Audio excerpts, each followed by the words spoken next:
Ano pa ang isang gawaing nakapagbibigay po ng kaluwalhatian sa Panginoong Diyos na, sabi nga po nung mga nagmamasid sa atin, kitang-kita nilang dito lubos na nakikipagkaisa ang mga kaanib sa Iglesia ni Cristo. Itong sinabi ng ating Panginoong Jesucristo tungkol sa kanyang mga hinirang na mababasa po natin sa Juan 15:8. Ganito ang nakasulat, "Naluluwalhati ang aking Ama kung mamumunga kayo ng masagana at pinatutunayan ninyong kayo'y aking mga alagad."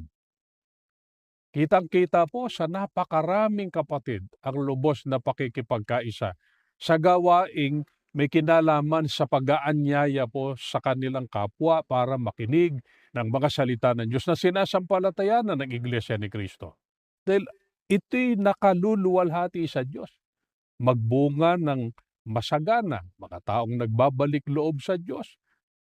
Kaya tuloy-tuloy po ang tagumpay ng Iglesia sa larangang ito. May mga malalaking pamamahayag, kapatid Opo. na Edwin, na sa gayong mga okasyon o aktibidad, maraming mga taong nakakapakinig ng aral ng Diyos.